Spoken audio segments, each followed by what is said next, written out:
Welcome. I'm Glenn Anderson with the Olympia Fellowship of Reconciliation.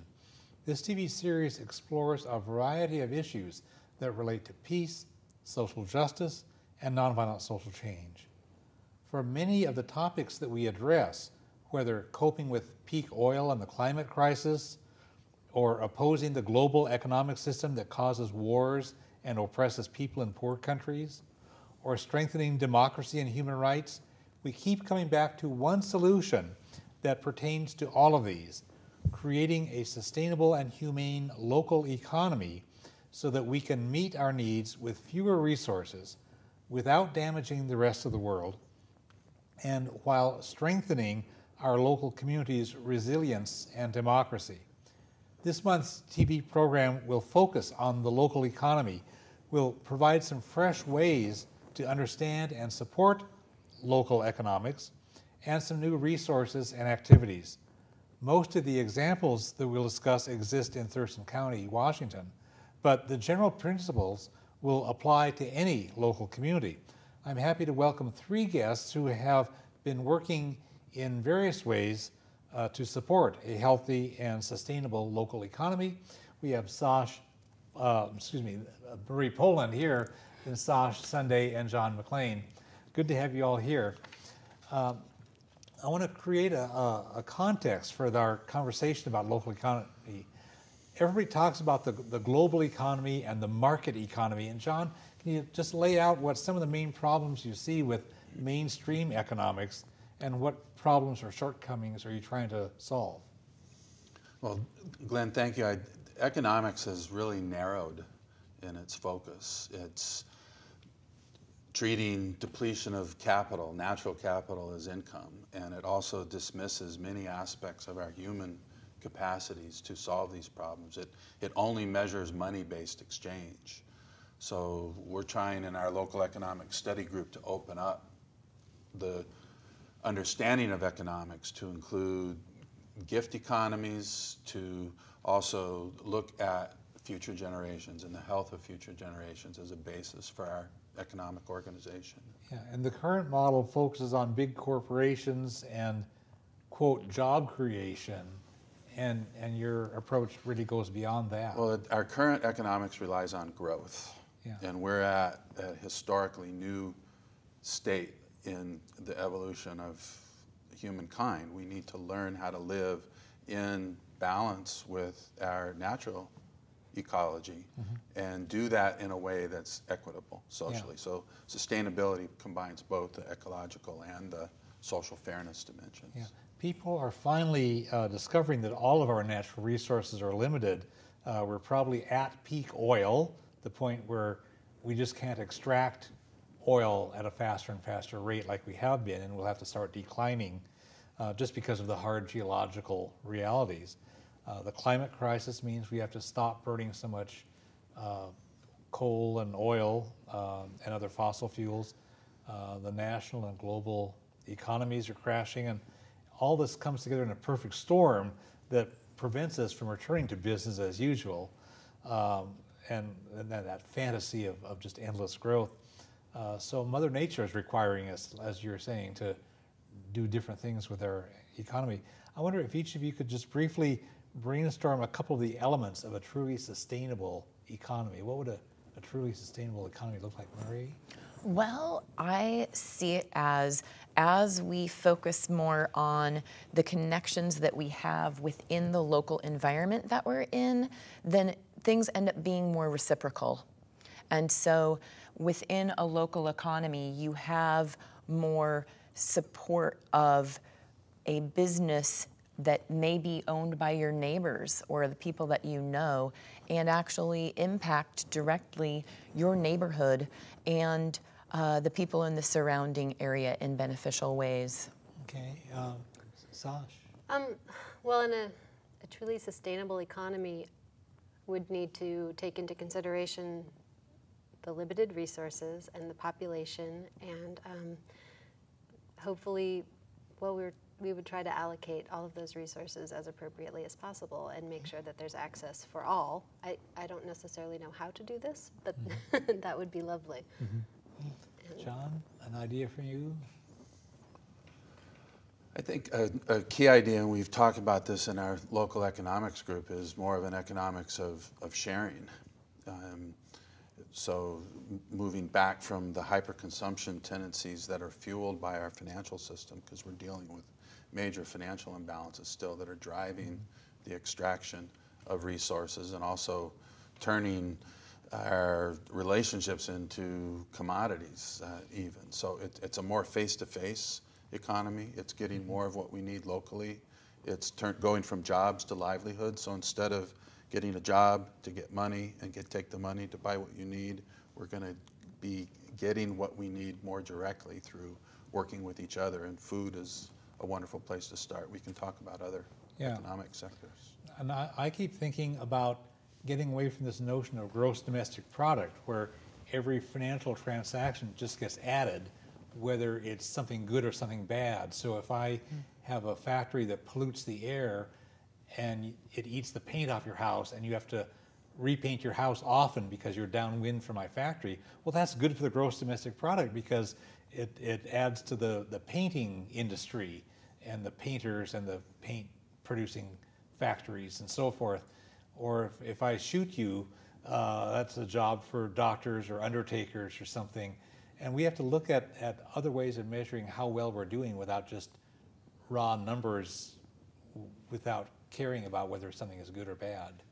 I like the gross domestic or the gross national happiness that they are doing in Nepal. Definitely. And when you say that also, Glenn, it makes me think about how another aspect of sustainable economy can be whether or not each individual actually feels as if they're giving their gifts and what it is that they feel called that they're here to do or actually have some skill at. And so it just, as we continue to find what those are for each of us and end up encouraging one another in those ways, I feel that our society is set up in a way that doesn't necessarily encourage that type of delving in and really sourcing what those things are. Then once we find those, we can share those with one another, and then it becomes more of a sharing, sustainable economy. Sash, I want to check out something with you. From what we're talking about, we need to transition. And we really have to transition our economy and our local communities toward sustainability. And I know that the Transition Town movement, which is active in lots of places around the world, including in Olympia, is working very proactively to deal with these issues of climate and peak oil and economic collapse. In fact, the Olympia FOR's August 2009 TV program was a full hour on the Transition Town movement with some local guests. And people can watch that at our website, www.olympiafor.org. So how do you see, Sash, the connection between the Transition Town movement and your interest in a vibrant local sustainable economy? Well, I think that establishing or developing a very strong local economy is a great way to create a foundation for an actually sustainable future. And if we work on that now, before we're in crisis mode, it will be a lot more pleasant, and we'll be able to do things with a lot of intention and figure out how we want things to be and build that up and have that in place before anything else, before we're forced into it. Yeah, and I know that the transition movement approaches it in this very positive way. It's like, how do we want our future to be in this town? Right. And let's do that. It's exciting. Rather than, holy crap, everything is crumbling all around us. How can we bail ourselves out? I mean, it's a very positive thing, and they've really had good success in engaging people to envision the future they want at the local level, which varies from town to town. That transition is a way to improve our lives. It's a way to joy. It's a way to meaning. And part of the new economics is to get clear the relationship. The economy is a means to an end. The end is human happiness. So some of the economics of happiness movement is reflected in initiatives like Sustainable Seattle or City of Vancouver or Victoria and Vancouver Island, where they do surveys that they have a happiness initiative. So human happiness, human well-being is a legitimate, sound basis for economic policy. Right, and so what you're talking about is different indicators than what we've had, where instead of just gross national product or gross domestic product. It's like indicators like happiness and the fulfillment of, like you said, or do people really feel like they're able to give their gifts to the community and so forth? Right, and what you're saying, Glenn, it makes me think of some of those, what areas of your life are you perhaps wanting more happiness? Is it in your job life? Is it in your home life? Is it in your family? Is it in your health and well-being? So really looking at the broad spectrum of the different areas of your life and what area then you could potentially work on to improve your level of happiness in that area. Yeah. The Occupy movement caught everybody's attention, and we did a program on that, our January program in 2012. And the Occupy movement was focusing on how the United States government and the giant corporations have perverted the national economy to enrich the richest 1% even further at the expense of the other 99% of us. And all of you are working toward a different kind of economy, an economy where ordinary people matter. And I wonder if you could describe, John, some of the features of an economy where ordinary people matter. Well, measuring well-being, first of all, having a starting point of policy of making the world work for everybody and having that as a principle. So caring for one another is a legitimate basis for policy. I noticed in the Occupy movement, they had a free kitchen, they had free health care down at the park. Yeah. I saw free haircuts going on down there. So they were embodying that principle. So, but there's also a huge amount to discuss in the national and international domains, especially in terms of finance and financial policy.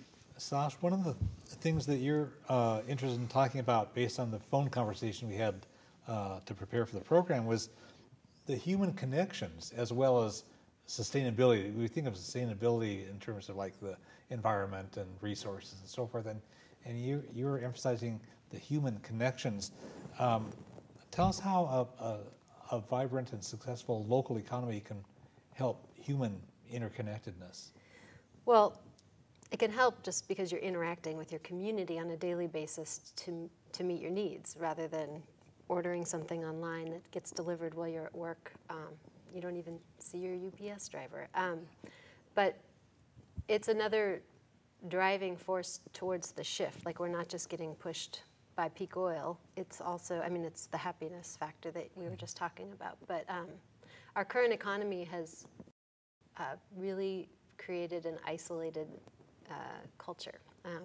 And by going back and looking at your community and working, buying the things you need and interacting with everyone around you, that can really help to reverse that. Mm-hmm.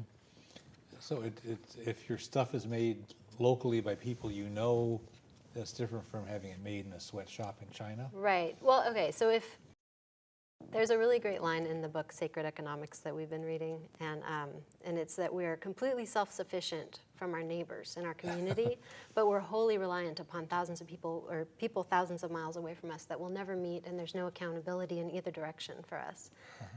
That's not a direct quote, but that's my version. And that's where we're going. That's what, you can jump in, I'm feeling like. But yeah, we have gotten to the point where we work to make money so that we can go out and buy things. And then we can buy our house, we can buy our car, we can buy our lawnmowers, and then we go home at the end of the day, we eat our meals alone in our houses, we mow our lawns by ourselves, and we're feeling discontent. And that makes us very susceptible to the marketing that we're constantly barraged with.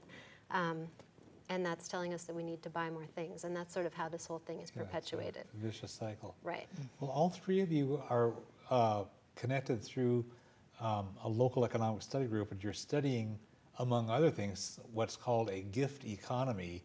Historically, that predated what we call the market economy, and you provided some readings that I read to prepare for the show that lays out that it debunks this myth that people have always been operating on a market basis, that's wired into human DNA or something. Right. Tell us something about the origins of economics, and then tell us something about the functioning of a gift economy, because both of those are different from what we read in Econ 101 textbooks.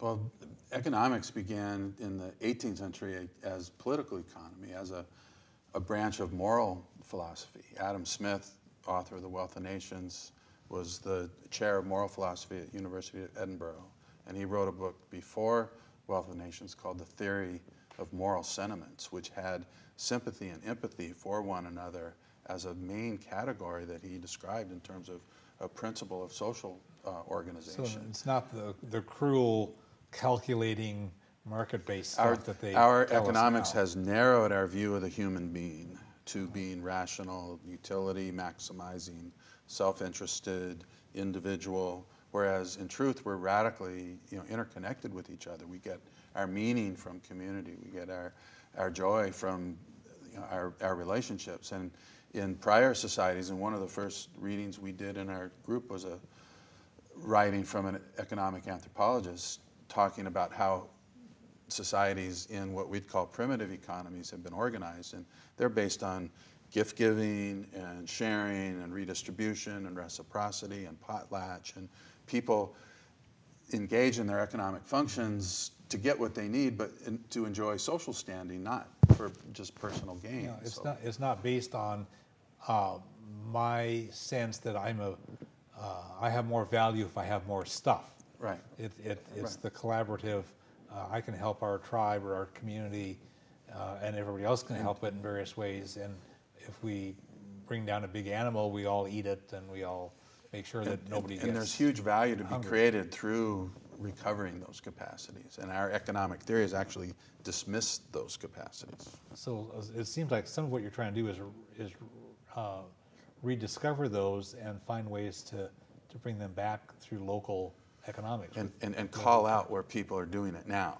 Yeah. And help give identity to that as a principle. Marie, you do a lot of work with to strengthen the local economy. Tell us how buying locally helps our economy, and tell us something about Sustainable South Sound. Sure.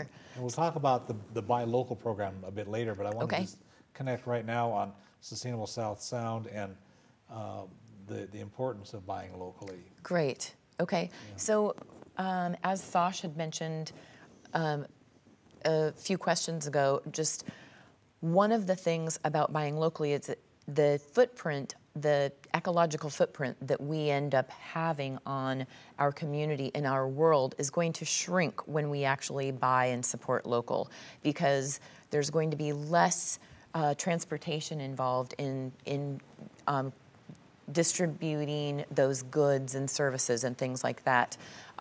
There's going to be, so regarding a sustainability outlook, that's one of the basics of buying locally and how that's going to support our community.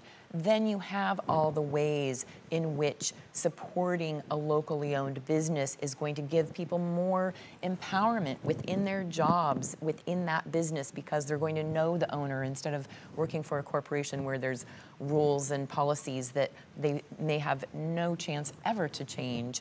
And so it empowers individuals working for those places, as well as empowering those of us who actually are coming to those businesses. Perhaps there are goods and things that we want that they may not have access to, and then they know, oh, there's people want this certain type of food, or people want this type of good. So you get a feedback loop that actually helps the connection work better than if the corporation is headquartered back in Delaware and they have no idea what people in Olympia want. You got it. But a local thing can be responsive and quicker. Definitely. I like your term accountability, Sash. Yeah. Yes, very true. Yeah. Yes. That's the kind of thing that gets lost, where you get infuriated with some big corporation that doesn't get it. But if there's some accountability and the local thing, that works. In October of 2011, there was a food summit here in the Olympia area, and a lot of people participated in various activities related to that. And Sash, I wonder if you could tell us something about what that food summit was and the action plan that arose from that. Sure. The food summit was something organized by T.J. Johnson and Sustainable South Sound. Mm-hmm. Was that? Yes. Mm-hmm. The goal was to come up with an action plan for Thurston County to develop for food security, meaning if we couldn't truck in the food, would we be able to survive? Would we be secure? And so they followed a plan created by, I think, Multnomah County, who has already developed an action plan and are starting to carry it out. Yeah, and that's the county where Portland, Oregon is, and they're way ahead of pretty much everybody on everything. Yeah, they're doing really well. Yeah. They even have a TV show. So the Food Summit in Olympia was to bring the community together and brainstorm some ideas of what a healthy food system would look like and come up with some steps to try to get there. And then develop a really concrete action plan over the course of the year based on that, or maybe a couple of years. You happen to own a small business, a locally owned small business here, with Oli Kraut, which, based on what I read at the website, sounds really great. I've never eaten it yet, but I certainly will. I'll go find some. It's available at the Co-op and some other places. Tell us something about Oli Kraut, what it is, and how that expresses your values for local food. Well, Oli Kraut is a raw fermented vegetable business here in town. We make sauerkraut and kimchi and pickles. We source our produce locally as much as possible, so we have partnerships with probably about a dozen farms in the area during the season. Last year we bought 10,000 pounds of cabbage from Thurston County, which was exciting. We are selling it in the area in which we would be comfortable buying the produce. So far that's Portland to Seattle. And we don't ever plan on going as far as California. We have a little criteria we use to determine how far is okay. But we would be comfortable in all of Washington State, I think. And you teach people how to make their own? Yeah, my business partner, Summer Bach, teaches a lot of classes. I've taught some of them, and we do fermentation classes, and then she's also a nutritionist, so she talks a lot about eating raw fermented foods and probiotics. Yeah, you folks know the scientific stuff so that it's done safely, correctly, nutritionally. Sure. I mean, it happens also to be a really natural process that people have been doing for a really long time and happens to be extremely safe. It's how people survive. Going to college. Healthy, right. probiotic. Although I did study it in college. Yeah, but I mean, it's real stuff. It's not. It's not something people would be concerned about because it's not manufactured by a corporate industrial. I would argue factory. It's better because it's not manufactured at a large corporation. I would trust that. And you got a website, olykraut.com, OLYKRAUT.com. And so it was interesting to visit the website, and I will be looking for that at the Co-op. Great. And then we got so many other businesses, small things, little niche markets of all kinds of things that it's worth lifting up. Marie, you work with the Olympia Food Co-op's Local Products Committee. Everybody loves the Olympia Food Co-op because it's so good in so many ways. It's just an outstanding job of meeting people's need and reflecting the values that we have here in the community. And you serve on the Co-op's Local Products Committee. Tell us about that. Sure. It's actually the Local Product and Farm Committee. Okay. And so what we have done so far on a farmer basis is we've actually worked with the region's farms to grow specific produce for the co-op so that we can actually sell as much local produce as possible. So then that committee expanded to be the Local Farm and Product Committee. And so now what we're looking at is what local products do we have in each of the departments. That includes the dairy cooler where Sasha's Oli Kraut is held, as well as other, say, local salsas.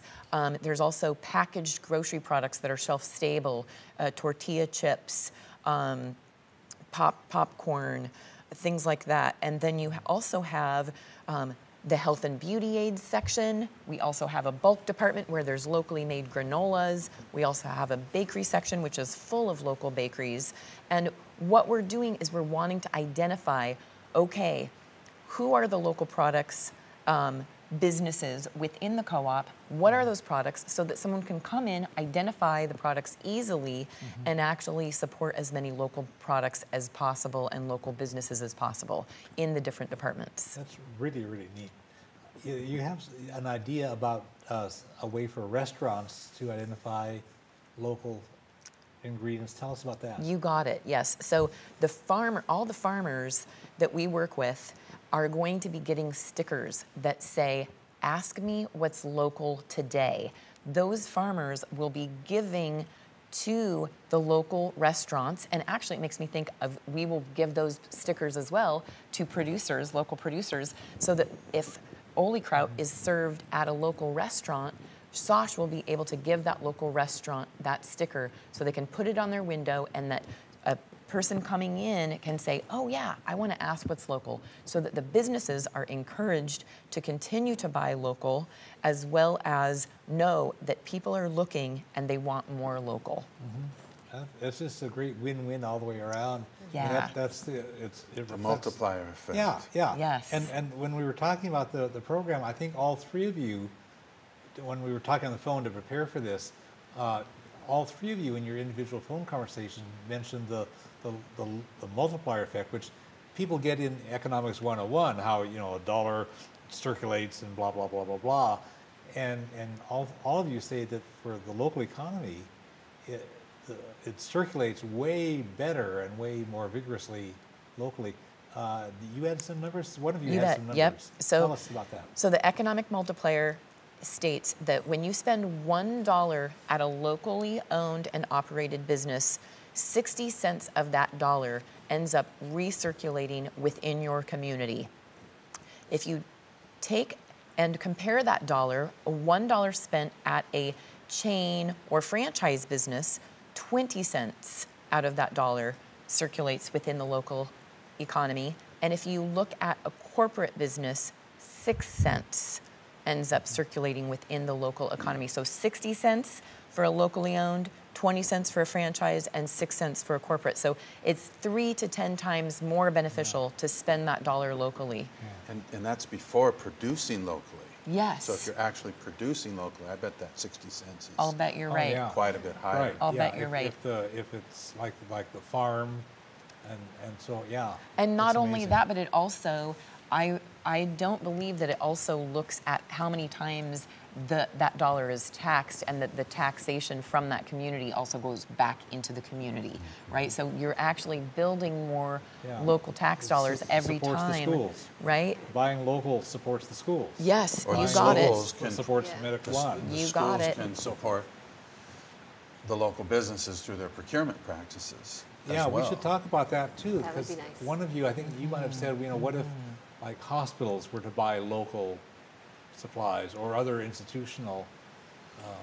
This is one topic that is finding its way into the action plan coming out of the Food Summit, is how can we direct the purchasing power of our local institutions to buy local, especially local food. There's an exemplary program already that the Olympia School District has to source from local farms. There's opportunities to replicate that through all the other school districts. There's opportunities for other institutions like hospitals to buy local, or and even laundry services or others where they direct their purchasing power to the local businesses. And there's great examples of how those can be organized as cooperatives that we can draw on from around the country. And Sash, you have this concept of a food hub that would create some solutions, help things. Tell us about that. It was an idea that came out of the Food Summit.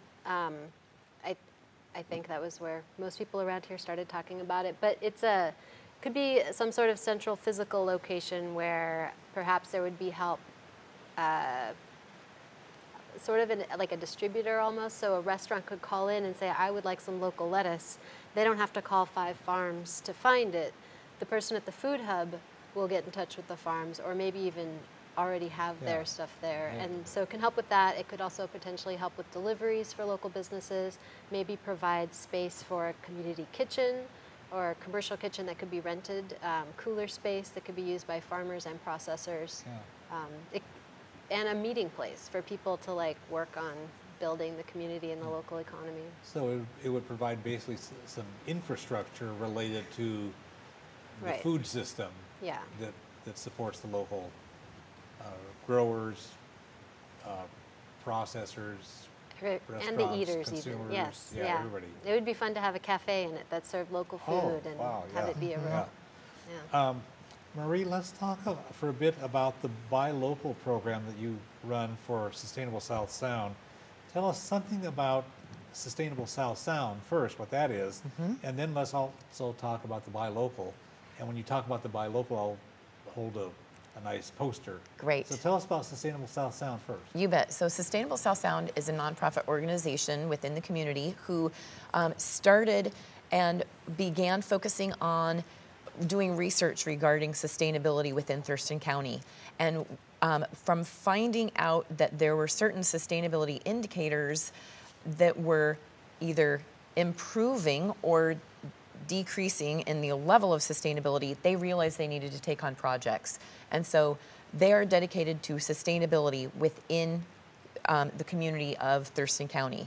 And so one of the programs they wanted to do was a local economy program, and thus the Buy Local program. The Buy Local program focuses on creating a resilient economy within this region. And a couple ways that the Buy Local program does that is by educational purposes, which is the poster that you're holding, Glenn, ends up, that's posted around town at local businesses and other public locations to help remind people about the benefits of buying locally and how that actually supports us within this region. The other thing that, one of the other main things that the Buy Local program does is we want to make sure that buying local is more accessible. And so what we've done is we have currently about 164 local business members that have participated in this Buy Local savings book and directory that you have that is for purchase, that people can look through and look at the hours of operation and the contact information for these businesses, so that perhaps a local business may not be open as late in the evening because they're not corporately run. So you know what time they're open till, and you can actually access them more readily. Not only that, but you're able to also, in many cases, save money when you do support that local business, and you can try it out then for a discount and see how that works for you. Yeah, and the website is for Sustainable South Sound is www.sustainablesouthsound.org. Yes. Great name, and it's an easy to remember website then. Yeah. Sustainablesouthsound.org. Yep. Yeah, years ago, I did some volunteer work with them. We were looking for indicators about different kinds of sustainability, and the one I worked on was what would a sustainable politics be? And there were some indicators you could track, like what percentage of the population is registered to vote, what percentage of the population actually does vote, how easy is it for people to run for office, things like that. There's some indicators you can track for sustainability in the electoral political sphere. Open meetings, open records, you can know what the government's doing. And then other people are tracking sustainability in areas of housing and water supply and education and stuff. Every sector, you could identify some indicators and then track how we're doing. And You I'm bet. glad you're doing this for local economy. The Buy Local is just a great thing. There's another example that I think of now as a Buy Local opportunity that we actually will feature on the TV program for May of 2012, and that's have our own locally owned, publicly owned electric utility. The utility that we have, Puget Sound Energy, used to be owned by capitalist stockholders with a headquarters in Bellevue, Washington. Then it got bought out by capitalists who are largely in Australia and a bunch of other places. So here's this corporation that's not the least bit accountable to us, owned by people halfway around the world, about as far away from local as you can get, 12,000 miles away. And the Thurston County Public Utility District, which is publicly owned by the people of Thurston County, is exploring the feasibility of whether to buy out the electrical service for Thurston County. And so there's a petition campaign. They're trying to get it on the ballot and see if the voters will go for it. And it ought to, we'll focus about this on the May 2012 TV program, but they ought to be able to provide electricity at a cheaper rate because it's publicly owned. They don't need to siphon off money for profits. As a public utility, they'd be able to get federal hydropower, like Bonneville Power Administration juice. And because it's local, they would have way better accountability. You'd know the people, you'd know it's people from our own community doing the managing and the various employees, including the crews that take care of storm damage. So people would actually know where to find the houses that don't have power instead of waiting for a week. It just seems like a win-win all the way around. We'll look at the next month's TV program for that. There are so many good programs happening around here that I think people need to know about. One that all of you have mentioned is this Enterprise for Equity that Lisa Smith operates here. And Marie, can you tell us about Enterprise for Equity? You bet. Yes, so Enterprise for Equity is an organization, a not-for-profit organization, that helps individuals that have limited incomes start their own businesses, not only in the realm of services and retail businesses or restaurants or food products, but also farms. So they're really reaching a broad spectrum of really assisting individuals to start their own businesses within this community. And they provide all kinds of help so that people don't get burned by starting something that's not going to work or doesn't have the planning. They have very thorough business plan, a very thorough setup for business plans. Sash, did you want to say a little more about that? Yeah, Woolly Kraut went through it. I graduated from the program, and it was very useful. You develop a business plan. You meet with a lawyer to learn about business entities. You meet with an accountant to learn about taxes. You talk to a lot of different people who have a lot of experience as entrepreneurs, and it helps a lot. And it was very useful for us, and I know it's helped a lot of businesses in our community. Yeah, I know. A lot of folks have gone through this, and it really helps to have some economic democracy so that otherwise we're stuck with the thing where the only people in business are really big rich people or corporations. And this is like ordinary people can start a business, and Lisa Smith can help you do it. They're also and they operate a loan fund. Right. Yeah. Yes, right. that's what I was going to say. Yep, thank you. And their website is enterpriseforequity.org, another easy to remember name if you know the name of the project. John, tell us about the Northwest Cooperative Development Center. They are based in Olympia, but they help people in a wider area? Well, it's an organization that is based in Olympia. It's spun off of the Cooperative Electric, the PUD Association, Public Utility District Association. They work in rural communities to help establish co-ops a lot for farms, but they have a new initiative they hope to be starting soon on urban co-ops. So they would help cooperatives form, provide the kind of business enterprise development services that Enterprise for Equity provides as well. And part of the goal of a co-op is to create economic security for the members. So that's one of the goals. So it's a different model of creating economic security for ourselves. It's through our relationships, and it's a great vehicle institutionally that can grow to help us meet our needs locally and develop the economics of sharing we've been talking about. So that's the Northwest Cooperative Development Center. Yeah, they're based in Olympia. They operate around the whole Pacific Northwest region, and their executive director, Diane Gasway, might be an interesting guest for you at some point. Well, you know, when you're talking about the co-op, it makes me think of the Tulip Credit Union, which is another form of local thing that they operate. The Tulip Credit Union operates out of the Olympia Food Co-op East Side location on Pacific Avenue near the Ford dealership. And it's the TULIP stands for Thurston Union of Low-Income People, it spells TULIP. And it's a chance for people to get their savings someplace and take out small loans. And it's a very empowering thing. It's the kind of thing we're talking about. It roots the capital in the community, and it's a mission-driven organization. Yeah. It's a social business Right. of a type. And so calling out those types of organizations that are motivated by those principles, that's part of our work in our local economics group. Way better than sending your money to a bank that takes it to And we Wall have Street other and plays with institutions it. locally, other credit unions, generations. Yeah, any credit union is OB, owned by the members. Yeah.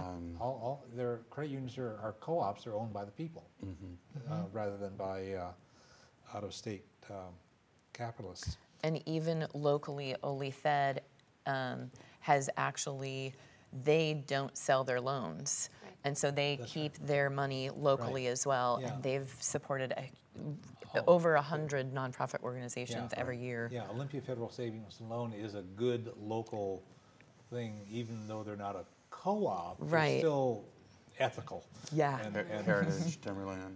yeah, there's several. Yep.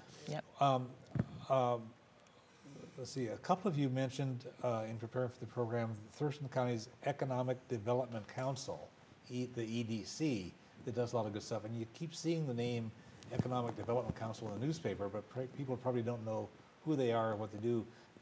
Could somebody tell us about the Thurston County Economic Development Council? Well, I work a bit with the Thurston EDC. I work a lot with some of the offshoots of the Thurston EDC, the projects that the Thurston EDC supports. And one of those is Thurston Energy. And Thurston Energy was really worked hand in hand with Thurston Climate Action Team, receiving some grant funding, and then funneling that through the Thurston EDC to help with doing energy audits of businesses and residents. And then through those energy audits, people were able to identify how they could save energy by doing certain upgrades to their homes or their businesses, and then therefore spurring on economic development by giving a contractor or other people that actually do that work business at doing insulation or changing out their windows and things like that, creating that flux of economic development. And then in the long term, really, they're saving money, they're saving energy through doing those changes. There's also the Small Business Development Center through the Thurston EDC and the Business Resource Center. And both of those organizations support businesses by providing entrepreneurial skills and other financial trainings and other trainings that are usually free or very low cost to business owners in this area to really help them make sure that they're staying in business for the long haul. Okay, so somebody could contact the Thurston County Economic Development Council, tell them what you need, and they'll get you to the right place. You got it. Yeah. Yep, you got it. There's another entity that a couple of you folks mentioned, the Business Alliance for Local Living Economies. It spells out BALLE, the Business Alliance for Local Living Economies. And they work with national and local efforts like the kinds that we've been talking about. And they include Sustainable South Sound as a member. What else would you want to say about BALLE? BALLE is a great organization that provides local first efforts with tools on how to support the program and how to run a program that can be successful within communities. So one of the great things participating as a BALLE organization last year in their conference is just the flurry of people that some of us that have worked primarily solo or as individuals or with small groups within our communities have been able to then find out what some of the other organizations have found within their communities. I feel like one of the things that it also helped me do as a buy local lead within this community is understand to reach out to others within my community that are like-minded and really find allies that are here so that I can feel supported and we can all feel supported in what it is that we're wanting to do in creating this effort together. I want to put in a plug for an upcoming event. It'll be upcoming for the people who are watching this program before April 14. It'll be recent history for those watching it after April 14. This is the Sustainability Summit that's going to occur at South Puget Sound Community College on Saturday, April 14 from 9 a.m. to 4 p.m. David Corton, whom everybody knows and loves, will provide the keynote speech. And we encourage people who are watching the program before April 14 to participate. people watching after April 14, ask your friends what what you missed. Tell us about the Sustainability Summit at SPSCC. Well, David Carton is on the board of Bali, and Okay. I think the Bali organization reflects that it's a national movement. He'll be keynoting, and it's an opportunity like the Food Summit to conduct a discussion, a planning discussion. It's a citizens' discussion to imagine what a thriving local economy will look like and begin to plan those steps. And it's led by folks from the Transition OLI team, so how to deal with the energy descent that we face. The subtitle is Unleashing Our Creative Genius. Our social imagination. And that's a creative and a very enticing subtitle. Yeah, I think if we look at the preferred future that we want to get to, which is more connected with each other, and then the present, even in the midst of all these crises, we have tremendous resources. The present is a resource to get to our preferred future. All four of us have been reading a book called Sacred Economics by a fellow named Charles Eisenstein, and it is just the most exciting and fresh stuff, and I find myself agreeing with pretty much everything he says. It's just great, creative, fun stuff. And you're reading this as part of your study group that the three of you do. Would one of you just mention some of the key points or what his angle is, Charles Eisenstein's message in his book, Sacred Economics? And we'll give the website, which is www.sacred-economics.com. And you can read it online. I really enjoyed that book because it explains how the gift economy can grow. The economic problems we face represent misallocation of resources. So hooking people's gifts, what they want to give with needs, is the direction we need to go. It's the economics of connection with one another rather than separation. And there's also a long description of the money system, and I feel like he's pointing the direction of how we can run that money system backwards. So expanding our economic life through gift giving, through exchange, through non-money based exchange is really a form of a radical act that starts to remove us from that destructive system. And there are a lot of big picture reform efforts, but also a lot of immediate things we can do in our face-to-face life with each other. There's a lot of consciousness raising in there. It's like, oh, I never thought of it that way before.